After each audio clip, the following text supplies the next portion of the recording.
За энэ 7 хоногийн минь newsletter бас нэлээдгүй олон хоног бас завсарласан байгаа.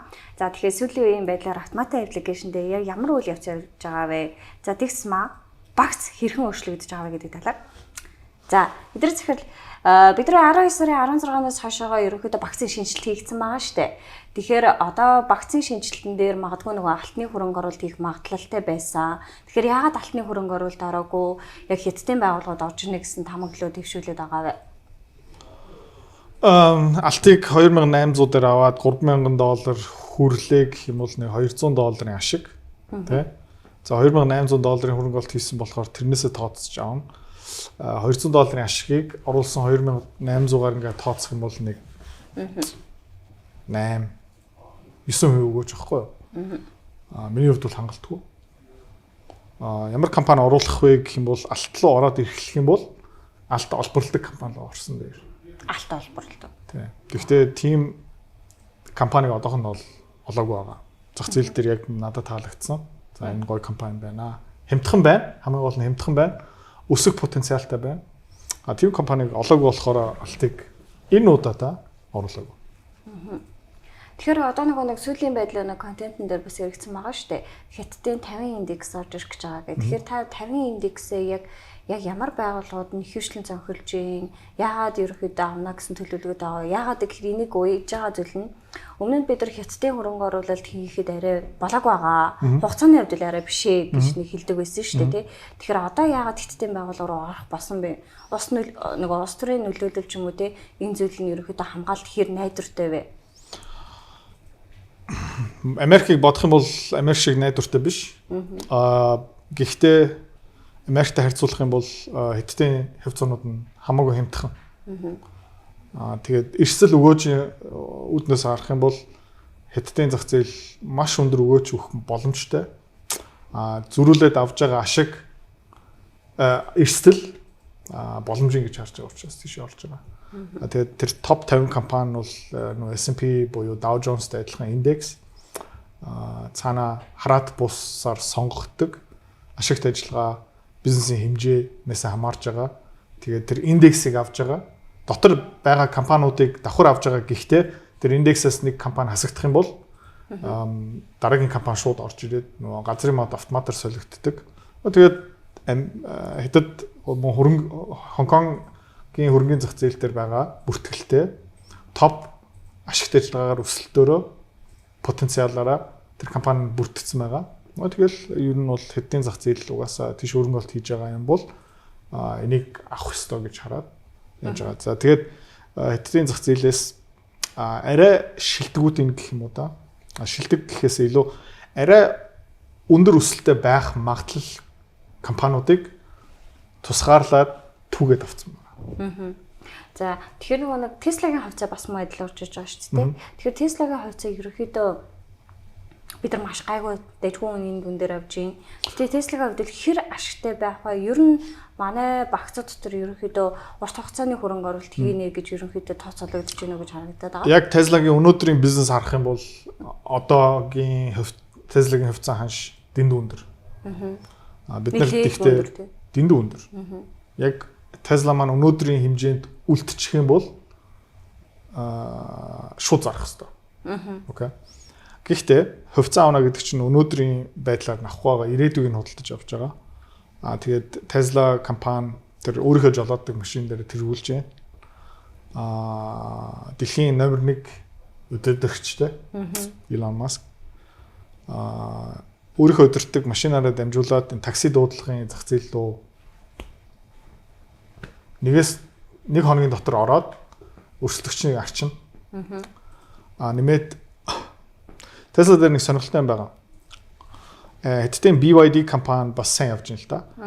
Гэхдээ BYD жилд нэг 6-аас 7 автомашины загвар зах зээлд гаргадаг. Тэгээд заримдаа тэр 6-7 машин гаргасан машин жоохон зарагдаад тэгээд фейлтчдэг байхгүй. Tesla 3 юм уу 2 жилийн хугацаанд ганцхан нэг л загвар гаргадаг. Тэгээд хизээч фейлтдэггүй. Маш өндөр судалгаатай. Тэнд нэг маш мэдрэмжтэй, ажилдаа маш хайртай. Тамиг бол нэг англиар одоо тест гэх юм уу да. Нэг амттай юм гаргаж чаддаг.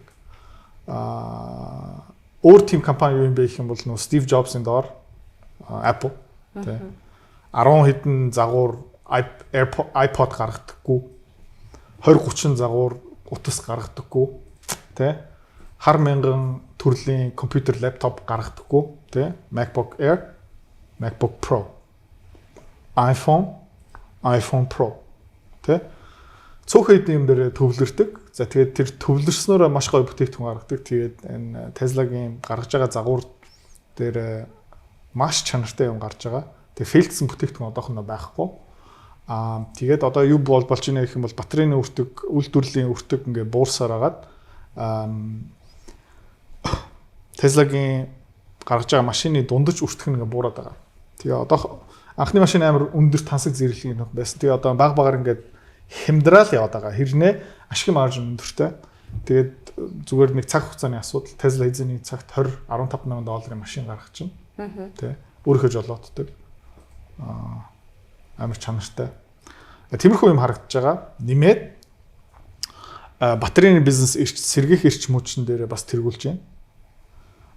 Solar energy нөгөө байшингийнхаа дээврээ нарны цэглэгаан станцаа оруулж болно. Бас амар гой загвартай бизнес бүтээгдэхүүн. Нэмээд энэ үнэлгээний дотор үнэлэгдэх боломжгүй энэ робот бизнес. Тэгээд би чам зүгээр нэг санал тавьчих заяа. $30 мянган заяа. Чиний гэрийн ажлыг бүгдийг хийждэг. Гэрээ чинь цэвэрхэн байлгадаг. Хүүхдүүд чинь юм заачдаг. Дэлгүүр яваад ирчдэг. Нохоотой юм бол нохоёг чинь салхилуулдаг. Тэгээд чиний ингээд дургүй ажлуудын бүгдийг хийгээд өчтдөг. $30 мянган шууд авч чадахгүй ихэвч хүмүүс нь. Гэхдээ 5 жилийн лизингээр авчих юм бол чи тийм сонирх уу? Of course. Мэдээж авчна.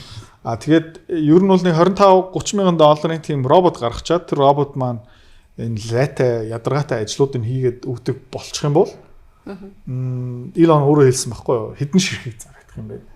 Одоо энэ манай Улаанбаатар хотод тэ сая 500 хүмүүс байна. Магадгүй нэг 100 мянган тэрийг барч чадна.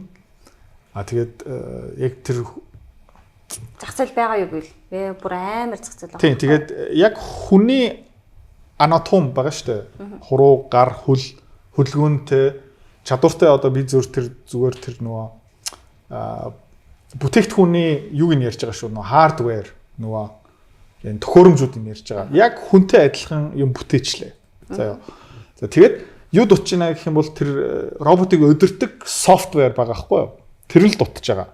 Тэрийг хийж чадах юм уу үгүй юм уу? За тэгээд ингээд өнгөрсөн 20-30 жилийн хугацаанд нь софтверийн хөгжлийг хараад ирэх юм бол хиймэл орхоныг хараад ирэх юм бол тэгээд Elon Musk-ыг хүмүүс юу гэж хэлдэг байсан бэ гэх юм бол энэ өөрийнхөө өдөртөг машин худлаа чи чадахгүй чи шал худлаа ганаа гэж ярьсараад одоо Америкийн тэр Tesla-гийн FSD Full Self Drive 13 дахь version-ыг харах юм бол манай найзууд хэлж байгаа байхгүй юу 200 км явлаа бараг жолоонд гар хүрхсэнгүй тэ ямар амар юм бэ за тэгээд тэр замын асуудлыг шийдэж байна team software бүтээсэн байгаа тийм учраас шатаар алхах нь юмыг нэгээс А-гаас Б-г рүү зөөх нь хүний тархиараа хийж байгаа хөдөлгөөнийг дахин давтагдаж байгаа софтвераараа бүтээж чадах юм уу болох ёстой.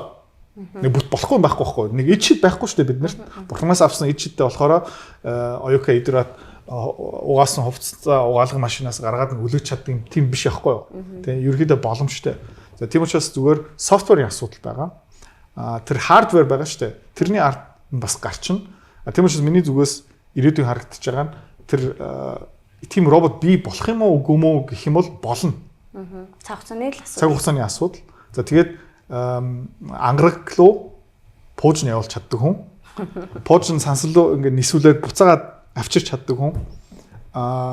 Хүний тархи руу тэр Neuralink тавьж чаддаг хүн.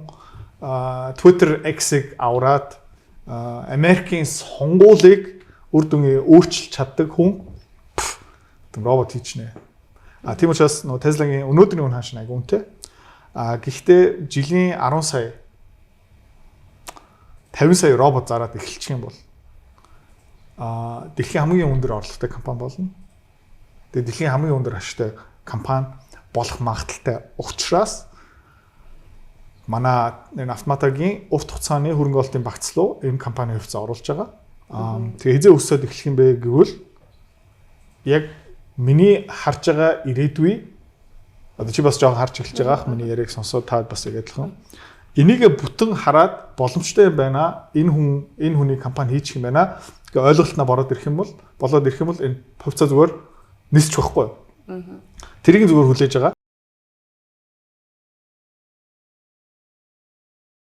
Тэгээ хөрөнгө олт юу юм бэ гэх юм бол 8-аатай яг адилхан шүү дээ. 8-ан дээр өндөр ашиг авахын тулд яах ёстой юм бэ гэх юм бол бараагаа айл болох их хэмжээгээр хямдхан үн ханшаар аваад тэгээд дараа нь цаг хугацаагаар зайгаар ч юм уу айл болох өндөр үнээр зарах ёстой ш тэгжээж ашиг авна. Тэгээд нэг 500 мянган төгрөгөөр Tesla-гийн хувьцаа авчлаа гэж бодъё. Тэгсэн чинь гэнт дэлхийн ертөнц энэ Optimus энэ Tesla-гийн робот алах юм байна гэд 3 нугарчих юм бол 500 мянган төгрөг 3 нугарч байгаа байхгүй юу? За миний гордож байгаа юм юу юм бэ гэх юм бол ирэх 2-3 жилийн хугацаанд Америкийн хөрөнгөний зах зээл навс унаасаа. Окей. Хэдтийн зах зээл байр сууриа бариасаа. За. Тэгээд хямрал дуусныхан дараа бидний энэ худалдаа авсан компаниуд Tesla бүгдээрээ богино хугацаанд гинт туужиндаасаа. За тэгээд энэ 2-3 жилийн хугацаанд би өөрөө байгаа бүх мөнгөөр хамгийн өндөр потенциалтай энэ хувьцаануудын айл болох их хэмжээгээр айл болох урт хугацаанд маш хямдхан үнээр худалдаж авмаар байна. Маргааш нөгөөдөр одоо Tesla-гийн хувьцааны ханшны $330-340 төр байгаа. Маргааш нөгөөдөр Tesla-гийн хувьцааны ханш 250 руу буурчин бол сандарсан юм миний дотор нэг ч юм гарч ирэхгүй. Би зүгээр л баг төлөвшгөр ороод торт авчихна. Яагаад гэх юм бол миний мөрөөдлийн компани 50-60%-аар хямдхан олдож байна. Тэгээд миний горж байгаа юм юу юм бэ гэх юм бол одоо энэ $250 хүртэл унаасай. За тэгээд энэ унах процессын дундуур би тултал аав. За тэгээд би өөрийнхөө хувийн багцаа ярьж байгаа шүү. За хэдэн зуун мянган доллар худалдаа авсныхан дараа 4 нугарчаад $200-300 мянган авсныхан дараа 4 нугарчаад энэ хувьцаагаараа дамжуулаад $1 сая доллар олчих юм бол би айгүй баярлнаа. Ер нь бол яг team стратеги. Тийм учраас бас автоматар хөрөнгө олт хийж байгаа хувьцаа руу шинээр хөрөнгөний зах зээл рүү шинээр орж байгаа хүмүүс таадын урт хугацааны багц дотор энэ хувьцаануудыг оруулсан байгаа. Тэгээд урт хугацааны хамгийн хүсэж байгаа юм юу юм бэ гэх юм бол айл болох урт хугацаанд энэ хувьцаанууд айл болох хямдхан олдоосоо. За тэгээд бид нэр 5 жилийн дараа 3 жилийн дараа тэгэл туужнаад ирэх юм бол их хэмжээгээр нөгөө агуулга тэр бараагаараа дүүрсний дараа манай бараа үнэтэй болоод эрэлттэй болоод тэгээд тэр бүр пик дүүрэн агуулгынхаа хаалгуудаа нэгээд тэгээд зарчмаар. За таны одоо нэг Tesla-гийн талаарх бодол бол ийм бодолтой юм тийм ээ. Мэдээж Tesla-гийн удирдагч бол угаасаа супер мундаг хүн байдаг. Тэгвэл одоо автомат аппликейшн дээр бол Alibaba-гийн хувьцаа бол орсон байгаа. Тэгэхээр Alibaba-гийн хувьцаагийн талаар бол мэдгүй хүн бол байхгүй байгаа. Тэгэхээр яг бизнесийн талаар бол яг баба тийм ээ. Тэгвэл бас өөр яг ямар одоо үйлдвэрлэл үйлчилгээ явуулд юм бэ? Яг Alibaba-гийн удирдагч юу яг Alibaba бол үйл ажиллагаа баг монголчууд бүгдээр нэг удаа AliExpress доороо бараа ингээд судалж ирсэн баг. Taobao бол ороод бас ганцхан 8 хийдмээр байгаа онлайн дэлгүүрд нэмэр байгаа хүмүүс нь зөндөө байгаа хаа. Тийм учраас тэрийг одоо тайлбарлах хэрэггүй байна. За нэмээд Alibaba тэр cloud computing одоо Amazon-ы хийж байгаа бизнесээс бас тодорхой хэмжээний дөрөөгд хийцэн байгаа. Нэмээд Alipay төлбөрийн одоо хаан банкны аппликейшн таадлаа орсон байгаа тий Alipay-гийн төлбөр хэрэгсэл байгаа. Хятадууд ерөнхийдөө WeChat юм уу Alipay-ээр төлбөр тооцоо хийгдэж байгаа. Маш том зах зээл. Санхүүгийн үйлчлэгээ бас үзүүлээд эхэлсэн. Хөрөнгө олтын зөвлөгөө бас хийгээд эхэлсэн. За нэмээд химэл ойхооны зах зээл дээр бас ахиц хийж байгаа. Тэгээд ингээ харах юм бол ер нь нэлээд том групп компани. Тэгээд Alibaba 2011 онд хувьцааны ханш нь бараг 300 гаруй Хонконг доллараар хүмүүс авах бэлэн байсан байхгүй. Тэгээд автоматагийн багц руу хизээ орж ирсэн бэ гэх юм бол $80. За 4 жилийн өмнө хүмүүс энэ компаниг 300 Хонконг доллар авахд бэлэн байсан. Тэгсэн чинь одоо $80 хүрсэн байгаа. Тэгээ энэ өнгөрсөн 3 жилийн 4 жилийн хугацаанд энэ бизнес маань өссөн, илүү ашигтай болсон, хөгжсөн, үйлчлэгээ барааныхаа төрлөө нэмэгдүүлсэн, дөрөв бэлэн мөнгөтэй компани, үр зээл бараг байхгүй. Тэгээ Jack Ma дөнгөж сая ерөөхдөө өшөөлөө авсан хэдийн засгийн газраас тийм учраас тэрийг оруулсан байгаа. Meituan гэсэн компани бас оруулсан байгаа. Жижиг бага хэмжээгээр юу гэдэг юм бэ гэх юм бол хоолны хүнсний delivery хүргэлт. Тэгээд дрон моноор янз бүрийн хүнс хоолны хүргэлт хийдэг. Энэ бол яг одоогоор бол автомат аппликейшнээр бол арай байшиж ороод байгаа. Одоо орчин тий. Пин дуу бас орсон байгаа. Хөдөө орон нутагт нэлээд том ажилдаг. Нөгөө ногоо бөөний өнөөр одоо нөгөө бөмбөр юм уу зах дээрээ яваад ногоо цуглуулах хэрэггүй зүгээр тэр пин дуу гэсэн аппликейшнээр захиалж болно. Супер ашигтай компани. Оруулсан байгаа. Li Auto гэсэн компаниг бас оруулсан байгаа. Шинээр та зүгээр YouTube ороод Li Auto-гийн загваруудыг хараад үзэх юм бол тэнд бас нөх хүмүүс тэр загварыг унж үзээд, орж сууж үзээд, үнэрлээд байрж үзэж байгаа. Тэгээ бас манай хятад найзуудаас бас асуусан ерөнхийдөө чиний хамгийн дуртай машин юу юм бэ гэх юм бол мөнгөтэй юм бол би бол Tesla-гийн Model Y юм уу S аавна. Тэрний доогуур би бол Li Auto-гийн загваруудыг авна. Тэгээд Li Auto нөгөө Tesla-тай амар төстэй, цаанаа нэг амар гой мэдрэмжтэй, маш гоё дизайнтай мөрөөдлийн машин үйлдвэрлэж чаддаг байхгүй. Тэгээ тийм компаниг оруулсан байгаа. Ерөнхийдөө тактик, стратеги нь бол ийм. Тий. Тэгэхээр маш гоё байгууллагууд орж иж штэ тий. Тэгэхээр одоо өнөөдөр ч 2 сарын 25-ны өдөр. Тэгэхээр удахгүй одоо 7 хоногийн дараа гэхэд зөв автомат аппликейшн дээр шинээр гадаад хувьцааны 50 индекс орж ирэх нь бас муу адил одоо 2 байгууллага бол дахиад нэмэлтээр бол орж ирэхээр бол төлөвлөгдөж байгаа. Тэгэхээр нөгөө одоо цагаансар бас төгч юм. Тэгэхээр цагаансар болж байгаа тохиол одоо нийт хүмүүсүүдийн маань зардал бол нэлээдгүй бас өндөр болж байгаа. Тэгэхээр энэ дээр та яг баяр ёслолтой холбоотой ерөөхдөө нэг юм гоё мэдээлэл өгөөч. За санхүү дээр яг яаж удирдах уу? Ямар одоо яаж баярлуул дээр өвч гэдэг юм уу тийм. Яа өөрийнхөө өнөөдөр энэ цагаасаараа өөрийнхөө баярлуулж болно эсвэл 5-10 жилийн дараа өөрийнхөө маш өндөр дүнгээр баярлуулж болно. Энэ бол тэгэл та өөрийнхөө асуудал шийдэл. Би өөрийнхөө ирээдүйн хөлбөрөө илүү ихээр баярлуулмаар байна. Тийм. Тэгээд өөрийнхөө ирээдүйн хөлбөрөө баярлуулна гэдэг чинь зөвхөн гоё юмар баярлуулж байгаа биш, хоол ундаар биш, эрх чөлөөгөөр тийм заавч ажил хийх хэрэггүй эсвэл дургуй захиралтаас тийм боллоо гэж хэлж болно. Өөрийнхөө бизнес эхлүүлж болно. Хүүхдүүд өөрөөсөө илүү зиндаалуу тэмүүлэх тийм юм бэлгэлж болно. Тэгээ миний контентээр ярьдаг юм шүү дээ. Өнөөдөр тансаг машин унах лизингээр авч байгаа юм бол уусаа манай автоматикийн харилцагч биш. Тэ. Тэгээд зүгээр би өөрийнхөө замаар анзаарахад 2018-19 онд би хүнсний дийлгүүр орж явахдаа төлбөрийн үнийн дүн харахаа болцсон. Тэгээ 2020-21 онд ресторан ороод төлбөр тооцоо харахаа болцсон. 2023 онд ерөнхийдөө гадагшаа аялах төсөв мөсөө харахаа болцсон. Тэ. Тэгээд одоо ингээ аялахаараа баг 2-3 найзыг аваа явсан ч төлбөр харахаа болцсон. Тэгээд өмнө хүнс миний хувьд бол үнэтэй байсан, одоо өнгөө мэд санагдаж байна. Ресторан орох нь үнэтэй байсан. Онцгой юм болдог байсан. Одоо ресторан орох нь надад төлбөргүй юм санагдаж байгаа байхгүй юу? Хөнгөн гэж. Үгүй төлбөргүй юм шиг санагдаж байгаа байхгүй юу? Юм ерөөсөө нөлөөлөхгүй, тий? Гадагшаа аялах нь бас тийм болцсон байна. Тэг ингээд ирээдүйн өөрийнхөө хөлбөртөө ингээд хөрөнгө олт хийгээд баярлуулаа явна гэдэг чинь амьдралын тэр хүсэж байгаа юм улам ингээ өнгө болоод ирдэг байхгүй юу? Тэ? Тэгээд бүр амар тэрбумтан болоод ирчих юм бол 20-30 сая доллартай болоод ирнэ шүү дээ. Бүх юм өнгө юм шиг санагддаг байлээ. Манай найзуудыг ингээ харах юм бол. Тийш юмар. Тэгээд бүх юм өнгө болоод ирэхээр юмны төлөө ажиллах хэрэггүй. Тэгээд амьдралын яг хамгийн гоё юм дээр төвлөрөх боломж гараад ирэх байхгүй юу? Тэрхүү юм байна. Аюу ойлгомжтой.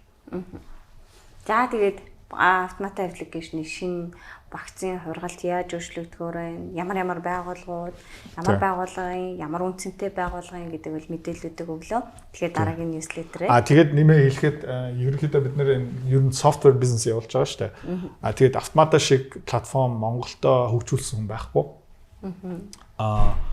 Автоматагийн функцүүдтэй үйлчлүүдээ бас ямиг хөгжүүлсэн хүн байхгүй. Автоматыг үүсгэн байгуулад бидний харилцагч ийм юм хүснэ гэж төсөөлөгдөөгүй тий ийм тий алдаанууд гарахын бас төсөөлөөгүй ийм хөслүүд гарна гэсэн юм төсөөлөгдөөгүй хав харанхуй ертөнцийн ороод энийг хөгжүүлж байгаа. Тэгээд нүсэр том системийг хөгжүүлсэн байгаа. Тэгээд нэмээд нөгөө хүний мөнгөн дээр одоо хүний хамгийн эмзэг юм уу хамгийн чухал хүүхдүүдээс гадна гэр бүлээс гадна мөнгө дээр систем хөгжүүлж байгаа болохоор зүгээр нэг энгийн entertainment ч юм уу худалдааны платформ ч юм уу тэ төлбөр хийдэг гүйлгээ хийдэг юм биш болохоор хөгжүүлэлтэн дээр нэг алдаа хийчих юм бол тэр 10 хэдэн мянган харилцагчийн баахан тооны бүртгэл мөнгөний бүртгэл хаана байгаа юм бэ эсэл орох учраас энэ дээр ер нь бол нэлээд хянуур цаг хугацаа шаардсан өөрчлөлт гардаг болохоор уучлаарай хэлчихье. Одоо ч гэсэн алдаанууд гарсаар л байна. Ирээдүйдээ ч гэсэн алдаанууд гарсаар л байна. Тэ аль болох тэрийг шидэ явчихна. Гэхдээ бидний хамгийн их ажилдаг хамгийн том амлалт юу юм бэ гэх юм бол хамгийн чанартай багц гаргачна. Тэгээ тэрний төлөө хамгийн өндөр өгөөчтэй, эрсдэл багтай, валютын маш өндөр гоё өгөөчтэй ирээдүйн эрх чөлөөнд дэм болдог. Тэр функцэн дээр өдөр шөнөгүй 100% анхааралтай ажиллаж байгаа шүү. Тэгээ манай программистууд бас яг адилхан. За өөр хэлэх юм алгүй. Сайн сар шинэ сайхан шинлээрээ. За ингээд энэ дугаараа ингээд өндөрлөе. Дараагийн ньюслетер дээр бүр илүү шинэ мэдээлэл өгнө.